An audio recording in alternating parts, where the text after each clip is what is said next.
¿Qué tal, chicos y chicas? Bienvenidos a la parte 2 de esta clase 3 de esta semana. Nos habíamos quedado en la anterior diapositiva, mejor dicho, en esta diapositiva, y les pedía que pues recuerden aquellas variables o busquen de repente qué variables podrían estar asociadas al consumo de drogas legales e ilegales en adolescentes peruanos. Esa era un poco la consigna antes que les dejé en la parte uno de esta clase. Y la idea ahora pues es plasmar esto que ustedes hayan podido traer al recuerdo, traer a la mente en la construcción del árbol de problemas. Hoy vamos a llamarlo organizador visual, que va a estar delimitado en antecedentes y consecuentes, y ya van a ver que al centro va a estar la problemática, ¿no?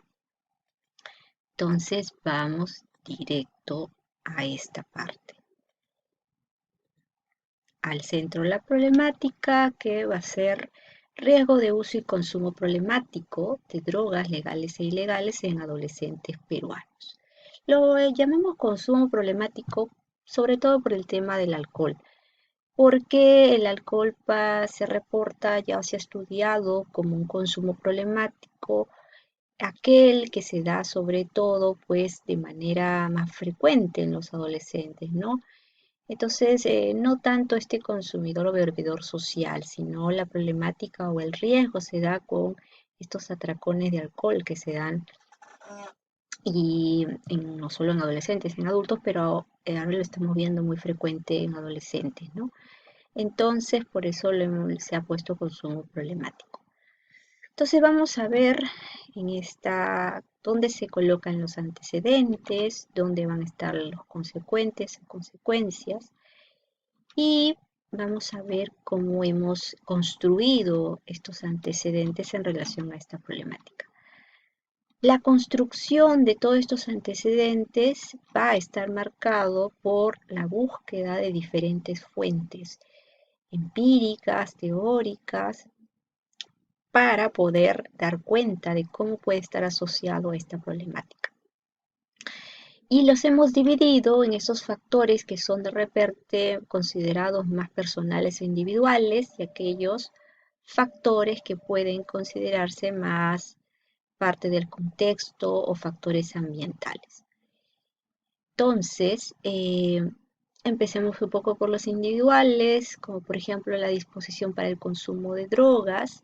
Este es un factor que se puede entender desde la teoría de la acción razonada, mejor dicho, que está compuesto de tres elementos, como es la actitud para el consumo, la norma subjetiva, que es la valoración que hace la persona, y el control que tiene o el control que se asume, la que asume la persona sobre su propia conducta o comportamiento. Esto dicen según los estudios que están relacionados o marcan un poco o constituyen la disposición para el consumo de drogas. Luego tenemos los déficits de habilidades psicosociales. En algunos estudios dicen que, por ejemplo, la autoeficacia influye o está relacionado a que un adolescente empiece a consumir drogas, pero no como una variable de A afecta a B directamente, sino que van a mediar otras variables.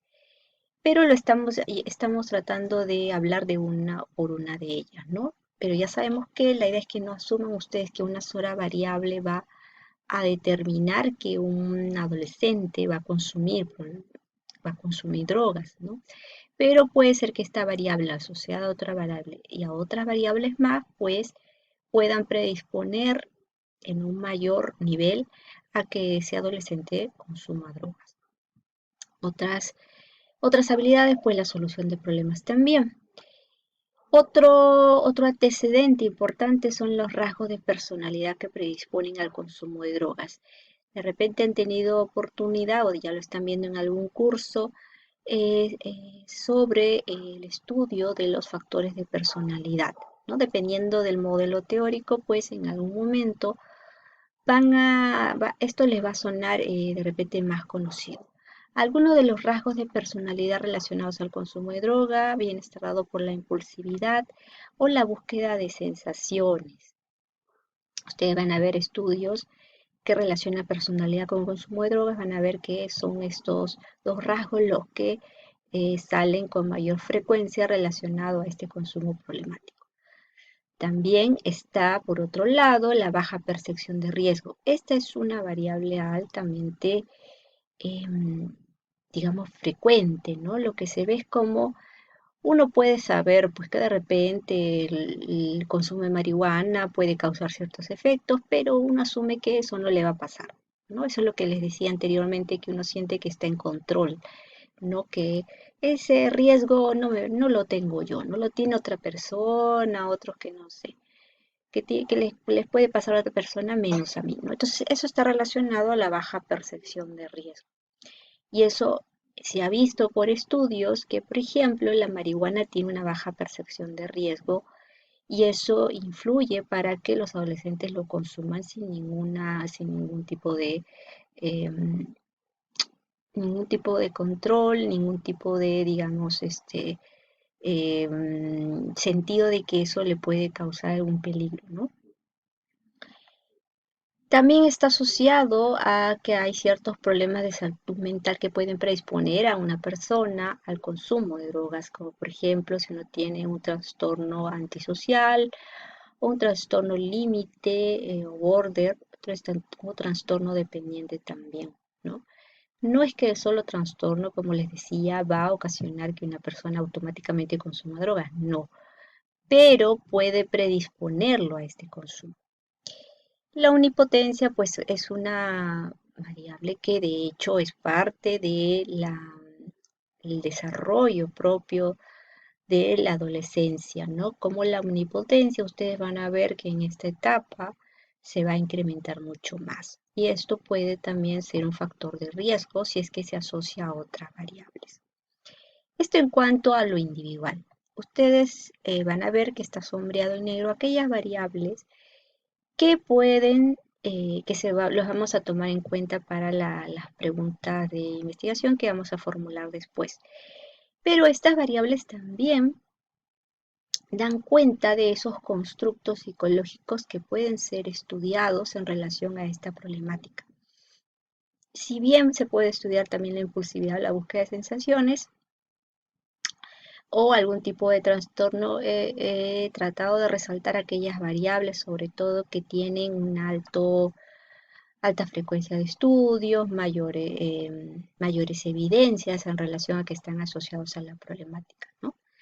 En cuanto a los factores ambientales, destaca el ambiente comunitario que es vulnerable hacia el consumo de drogas, es decir, donde en un ambiente hay una serie de factores que colaboran o predisponen a que haya un consumo de drogas.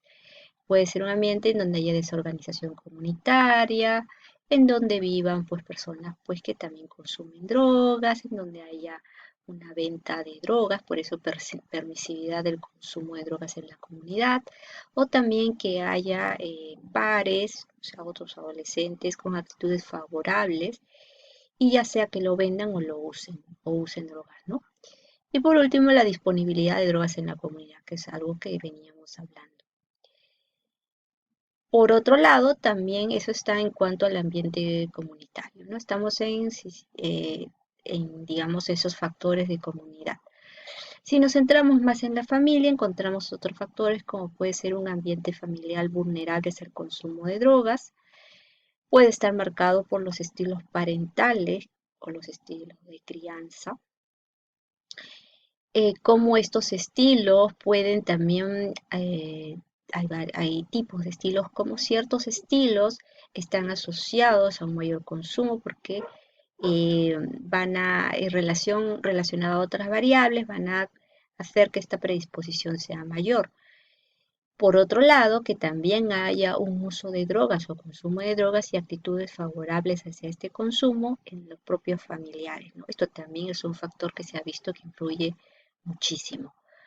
Y también vemos que el propio conflicto familiar, ¿no? Si tenemos una familia en donde se encuentra violencia de pareja, violencia intrafamiliar, pues también es otro factor que influye mucho para que un adolescente o una adolescente consuma drogas. A nivel de la escuela también se ven otros factores como el clima educativo vulnerable hacia el consumo de drogas, puede estar dado también porque hay una situación de acoso escolar o de bullying que influye para que se dé este consumo de drogas como una vía de evitación, de escape frente a la problemática, ¿no? Es a lo que se ve también de manera preocupante. Por otro lado, puede ser el incumplimiento de la normatividad de la educativa vigente en cuanto a la misma institución educativa, es decir, que no brinda un entorno educativo con factores protectores para el consumo de drogas. El fracaso y la deserción escolar también puede afectar y el bajo apego hacia la escuela, es decir, que haya ausencia de modelos significativos y de confianza en donde los alumnos puedan encontrar un factores protectores, ¿no? La ausencia de esto pues los pone en riesgo. Eso es en cuanto a los antecedentes. Vamos a ver en cuanto a las consecuencias, que también hay una serie de factores. Voy a poner hacia este lado. Acá hay uno más. Hay una serie de factores que son los que ustedes están viendo en este momento. Uno de ellos pues, puede ser el incremento de la morbimortalidad por enfermedades no transmisibles, que eso deriva en una mortalidad. Puede ser los conflictos en las relaciones familiares si ella consume drogas, dificultades a nivel de desarrollo socioemocional, que hay efectos sobre el ánimo, el consumo de drogas influye en el ánimo, que les provoque ansiedad, que haya dificultades en la atención, en la concentración, en la memoria. Esto influye también en que haya un menor rendimiento académico. Son efectos que se han visto dados por la marihuana, por el consumo de marihuana y otras drogas, ¿no? También, si es que uno consume drogas, también puede caer en la estigmatización social. Esto puede también influir en diferentes formas en su salud mental o llevarlo a dificultades en sus relaciones sociales. Si es que uno tiene un menor rendimiento académico por las dificultades a nivel cognitivo que se da por el consumo de drogas o por los problemas en el desarrollo socioemocional, pues también puede llevarlos a que caigan en un ausentismo, deserción escolar y por tanto que tengan menores oportunidades laborales y que también esto lo lleve a altos niveles de estrés y al final pues termine en un ambiente de exclusión social, ¿no? Entonces, más o menos hemos tratado de darle algún panorama porque en relación a esto hay muchas variables más que se podían trabajar, pero he tratado de ponerle las variables que pueden ser más frecuentes en diferentes estudios, ¿no? Acá hay otras variables que también pueden ser, como por ejemplo el género o el sexo, que también se ha visto que las mujeres o los varones tienen variables relacionadas a su propia individualidad o su propio contexto que también influyen de manera diferenciada. Bueno, no lo he puesto, pero también vale la pena resaltarlo. Entonces, de todas estas variables, hay variables psicológicas y hay variables que no se pueden trabajar desde el campo psicológico. Por ejemplo, no puedo estudiar como una variable exactamente el incremento del amor y mortalidad, porque eso es más bien un indicador, ¿no? O el hecho de que haya menores oportunidades laborales. Bueno, yo podré colocarlo como una variable secundaria. Si es que de repente mi adolescente, pues he visto que ha terminado el colegio, pero no puede de repente acceder a ningún tipo de estudio porque no sé, todavía se ha retrasado, no ha concluido, no sé, está teniendo dificultades o ha abandonado los estudios en el caso de ausentismo o deserción escolar, ¿no? Entonces, esas variables pues no se van a trabajar desde el ámbito psicológico. Y las más bien las que se van a trabajar desde el ámbito psicológico son aquellas otras que ustedes las pueden identificar, las que están más bien relacionadas a la autoeficacia, a la solución de problemas. Bueno, general a esas. La vamos a desarrollar con mayor detenimiento.